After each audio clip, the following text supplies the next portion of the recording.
வணக்கம் உறவுகளே.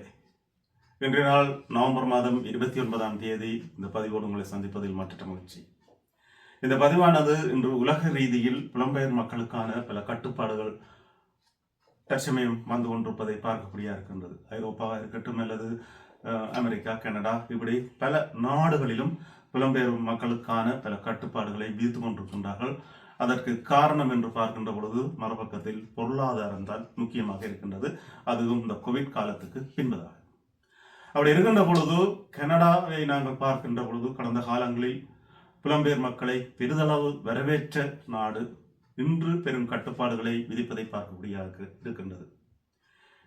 ஈழத்தமிழர்களை பொறுத்த மட்டில் கனடாவில் மிக நீண்ட நாட்களாக பெரும் வர்த்தக நிலையங்களை அமைத்தும் அதே நேரத்தில் பெரும் பதவிகளிலும் அவர்கள் வாழ்வதை நாம் பார்க்கக்கூடிய இருக்கின்றது. இன்றைய நாட்களில் கனடாவினுடைய இந்த மாற்றம் ஏன், அதை பற்றிய விவரங்கள் தேவையாக இருக்கின்றது. பல புதிய நடைமுறைகள் அங்கே வருகை தந்திருக்கின்றது.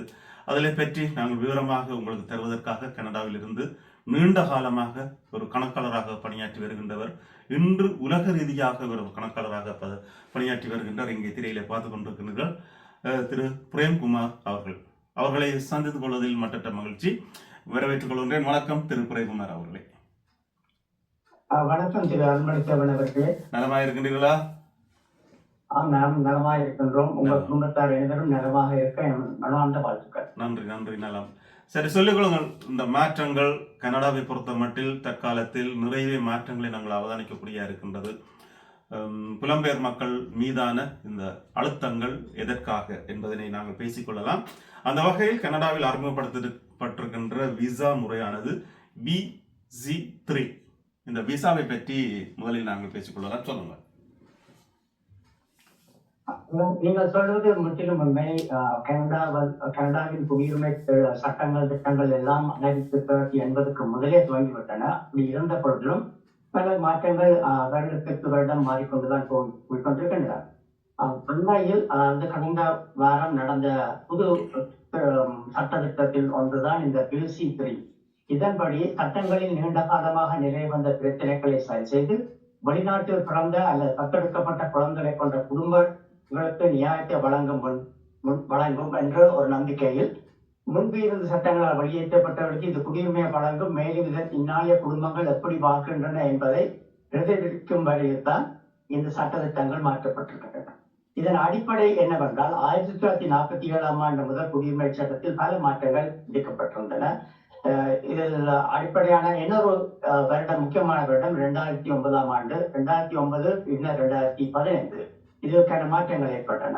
2009 வம்சாவளியில் அடிப்படையில் வரம்பு முறை, அதாவது 2009 வெளியில் கனடாவில் இருக்கும் குடியுரிமை பெற்றவர்கள் வெளிநாட்டில் வேலை செய்யும் பொழுது அவர்களது பிள்ளைகள் அவர்கள் தமது குடியுரிமையை இழக்காமல் இருப்பதற்காக இந்த சட்டங்கள் மாற்றப்பட்டு இப்பொழுது அமலுக்கு வந்திருக்கின்றன.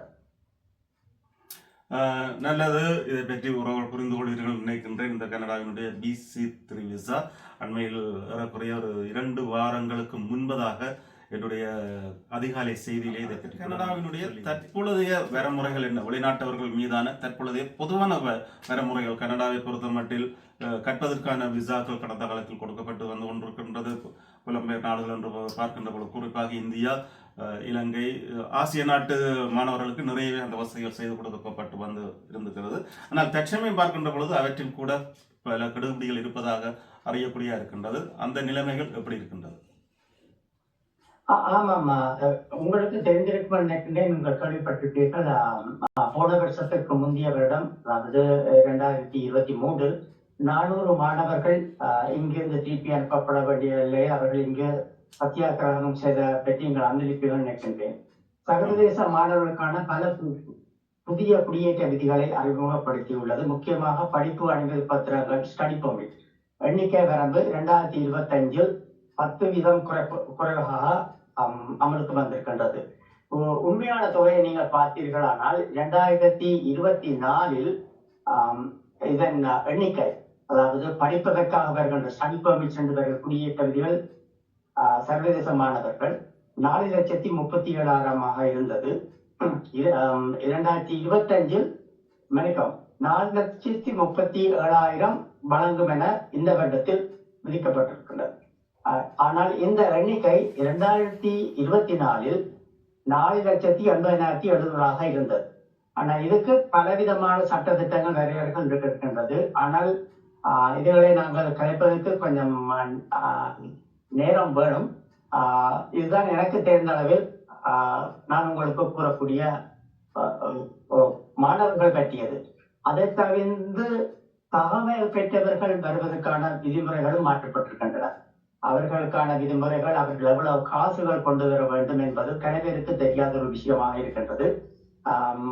எனக்கு தெரியுமோ தெரியாது, உங்களுக்கும் தெரியுமோ தெரியாதுன்னு நினைக்கின்றேன். அதாவது தகமைகள் பெற்று இங்கு குடியேற்றம் வரவிருப்பவர்கள் அவர்கள் ஒரு கணிசமான தொகை அவர்களது குடும்ப அங்கத்தவர்களை பொறுத்து அந்த தொகையை கொண்டு வந்தால் தான் அவர்களுக்கு இங்கு அனுமதி வழங்கப்படும். இதை பற்றி உங்களுக்கு ஏதாவது தெரியுமா அவர்களே? குடும்ப தொகை என்று சொல்கின்ற பொழுது, அதாவது கனடாவில் ஏற்கனவே அவர்களுடைய குடும்பம் வாழ்கின்றார்களா, அல்லது இப்போ உதாரணத்துக்கு நாங்கள் இலங்கையில் யாழ்ப்பாணத்தில் இருக்கின்ற ஒரு மாணவன் கல்வி கற்க வருகின்ற பொழுது அவருடைய யாழ்ப்பாண குடும்பத்துக்கான தொகையை நீங்கள் சொல்கின்றீர்களா? சற்று குழப்பமா இருக்கிறாரு. அதாவது வெளிநாட்டில் இருந்து தகவமை பெற்றவர்கள் எல்லாத்து குடும்பத்தார்கள், அவரது குடும்பம், அதாவது ஒரு குடும்பத்தில் தகப்பன், தாய் மற்றும் 2 பிள்ளைகள் இல்லாத 3 பிள்ளைகள், ஒவ்வொரு எண்ணிக்கைகளுக்கும் ஒரு வித்தியாசமான ஒரு தொகையை அவர்கள் கொண்டு வர வேண்டும் என்பதால் இங்க இப்பொழுது இது பல வருடமாக இருந்து வருகின்றது. நான் ஐக்கிய ராஜ்யத்திலிருந்து வரும்போது கூட 1998 நான் 30,000 கனடியன் டாலர் கொண்டு வந்துதான் நான் எங்களது ஏர்போர்ட்டில் என்ன ரிலீஸ் பண்ணார்கள். இல்லாவிட்டால் உங்களுக்கு குடியுரிமை இருந்தாலும் அந்த காசு கட்டாயம் நீங்க கொண்டு வர வேண்டும் என்பதுதான் இந்த உண்மையான சட்டங்களின் ஒரு அடிப்படையான ஒரு வேண்டுகோள். இதன்படி தற்போதைய நிலைமையில் மாணவர்கள் கொண்டு வர வேண்டிய எண்ணிக்கை போன வருடத்திலிருந்து உயர்த்தப்பட்டு இப்பொழுது 20,645 கனடியன் டாலர்கள் அவர்கள் கொண்டு வர வேண்டும். மற்றதை பற்றி இன்னொரு நாளில் நாங்கள் விவரிக்கலாம் என்று நினைக்கின்றேன். எங்களது நேரம் இப்பொழுது சரியில்லை, குறைந்த நேரம். அதாவது தகவமை பெற்றவர்கள் கனடாக்கு வரும் பொழுது என்ன மாதிரி அதற்கான விளக்கங்களை பற்றி இன்னொரு பதிவில் நாங்கள் காணலாம் என்று எண்ணுகின்றேன். அதை பற்றி உங்களது கருத்து என்ன? நிச்சயமாக அதை நாங்கள் விவரமாக பேசிக்கொள்ளலாம். சரி, இதில் இன்னும் ஒரு விளக்கத்தை நான் கேட்டுக்கொள்ளும். ஒரு மாணவன் இன்று கனடாவுக்கு நுழைகிறார் என்று சொன்னால், ஸ்டடி விசாவில் நுழைகிறார் என்று சொன்னால், அவருக்கு கனடாவில் எந்தவித சொந்த பந்தமும் இல்லாத ஒரு இடத்தில் முழுக்க அந்த அப்ளிகேஷன் எல்லாம் செய்து வருகின்றார். அப்படி வருகின்ற பொழுது அவர் எவ்வளவு தொகையோடு வர, அதாவது அந்த நீங்கள் குறிப்பிட்ட 20,000 அவர் வைத்திருக்க வேண்டும், அப்படித்தானே? ஆமா, சர்வதேச மாணவர்களுக்கு வாழ்க்கை செலவுக்கான தேவையான தொகை குறிப்பிட்டவாறு உயர்த்தப்பட்டிருக்கின்றது. தற்பொழுது 20,645 கனடியன் டாலர். இதே நேரத்தில் இப்ப கனடாவில் அவருக்கான நெருங்கின உறவுகள் இருந்து ஒரு ஸ்பான்சர் மூலம் வருகின்றார் என்று சொன்னால் அப்பவும் அந்த 20,000 வைத்திருக்க வேணுமா? அது கட்டாயம் அப்படியாத்தான்.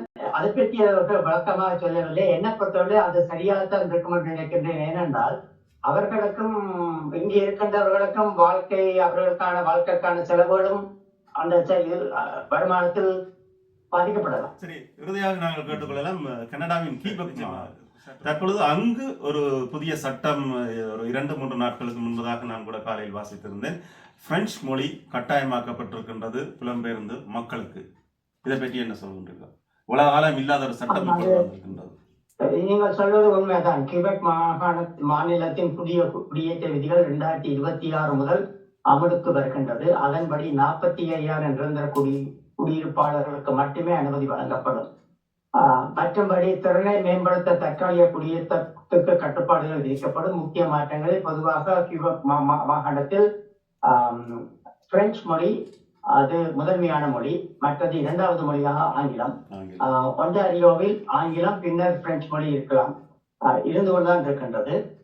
நீங்கள் சொன்னது உண்மைதான். அதாவது மொழி என்பது, அதாவது பிரெஞ்சு மொழி முக்கியமானதாக கருதப்படுகின்றது.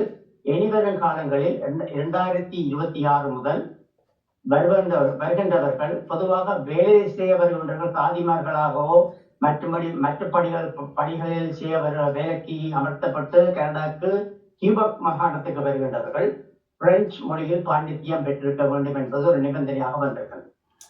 கியூபெக்கை பொறுத்த மட்டில் அகதி அந்தஸ்து எந்த அளவில் அங்கே கொடுக்கப்படுகின்றது? அப்படி வருகின்ற பொழுது அதற்கு மொழி பேச்சு தேவையில்லை, அல்லது இந்த கியூபெக்கு படிக்க செல்கின்றவர்களுக்கும் இந்த விதிமுறைகள் கூட இருக்கின்றதா? கியூபெக்கு படிக்கும்போது என்று சொன்னால் எந்த எந்த மொழியில் அவர்கள் படிக்க போன அநேகமாக கியூபெக் மாநிலத்தில் அநேக மாணவர்கள் வந்து பிரெஞ்சு மொழியில் தான் படிப்பார்கள். மற்றபடி ஆங்கிலம் வந்து இரண்டாவது மொழியாகத்தான் இருக்கும். அவர்களுக்கும் அந்த விதிமுறை இருக்கும் என்பது, ஆனால் இதை பற்றிய விளக்கமான செய்திகள் இன்னும் எனக்கு தெரியவில்லை. தெரிந்தால் நான் உங்களுக்கு கட்டாயம் இதை பற்றி உங்களுக்கு அறிவிக்கின்றேன். நிச்சயமாக. நல்லது திரு பிரேம்குமார் அவர்கள், இந்த நேரத்தில் இந்த கனடாவினுடைய தற்கால நிலைகளை பற்றி தெரிவித்திருக்கிறீர்கள். வேறு ஏதாவது கனடாவை பற்றி இப்போதைய சட்டத்திட்டங்கள் பற்றி ஏதாவது சொல்ல விரும்புகிறீர்களா? பொதுவான விஷயங்களில் முக்கியமான ஒரு விடயம் என்னவென்றால், அந்த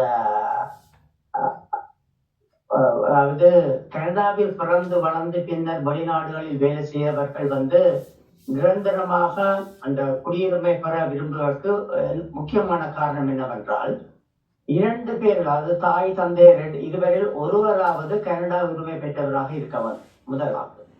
2வது, அவர்கள் வந்து வெளிநாட்டில் இருந்தால், அதாவது வேலை நிமித்தமாக வெளிநாடுகளில் போயிருந்தால், அவர்கள் வந்து 1095 நாட்கள் வந்து தொடர்ந்து கனடாவில் இருந்திருக்க வேண்டும், அதாவது 3 வருடங்கள்.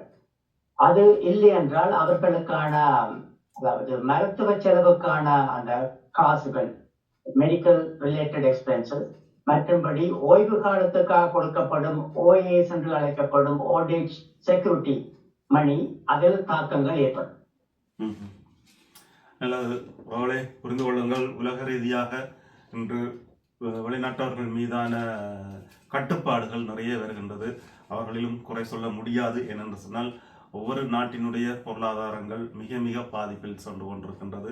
இந்த கோவிட் காலத்துக்கு பின்பதாக இன்றைக்கு பிரான்ஸை எடுத்துக்கொண்டால் கூட அதே நிலைமையில் தான் இருக்கின்றது. பிரான்ஸாக இருக்கட்டும், ஜெர்மன், ஏன் லண்டனை நாங்கள் நோக்கின்றால் கூட வெளிநாட்டவர்கள் மீதான பல இறுக்கங்களை கொண்டு வந்து கொண்டிருக்கின்றார்கள். ஆனால் இதே நேரத்தில் நாங்கள் ஒன்றை பார்த்துக்கொள்ளலாம். இன்றைக்கு கனடாவோ அல்லது பிரான்ஸோ எம்மை அணைக்க வேண்டிய ஒரு கட்டாய நிமித்தம் இல்லை. ஆனால் லண்டனுக்கு அந்த நிமித்தம் இருக்கின்றது. என்றால் அவர்கள் எங்களை ஆண்டவர்கள். ஆனால் அப்படி இருந்தும் இந்த நாடுகள் எங்களை அரவணைத்து செல்கின்றது. அவர்களுக்கு நாங்கள் நன்றியை சொல்லிக்கொள்ள வேண்டும். இந்த நேரத்தில் திரு பிரேம்குமார் அவர்களுக்கும் நன்றியை சொல்லிக்கொள்ளலாம். இந்த நேரத்தை ஒதுக்கி மன்னிக்கவும் அருள், ஒரு முக்கியமான விடயம் நான் சொல்ல விரும்புகிறேன். இந்த குடியுரிமை வந்து எல்லா நாடுகளிலும் வந்து இப்பொழுது பெரிய வருமானமாக காணப்படுகின்றது. இந்த குடியுரிமை 1980 கனடாவில் அவ்வளவு பெரிதாக இருக்கவில்லை. 1990ஆம் ஆண்டுக்கு பிறகு குடியுரிமையின் படி ஒரு சின்ன ஒரு விளக்கம் தருகின்றேன்.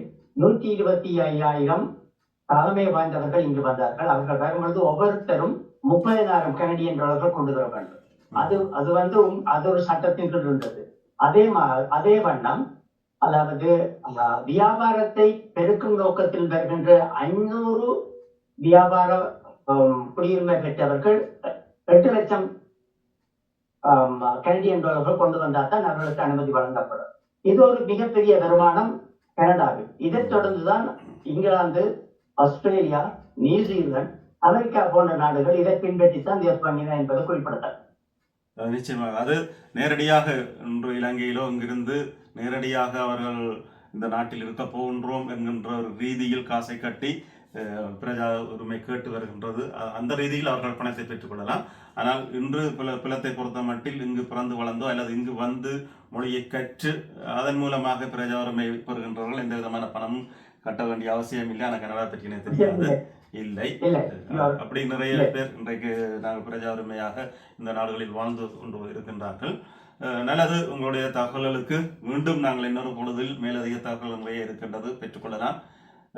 சந்தித்து கொள்வோம். மீண்டும் சந்திப்போம். நன்றி, வணக்கம். நன்றி, வணக்கம்.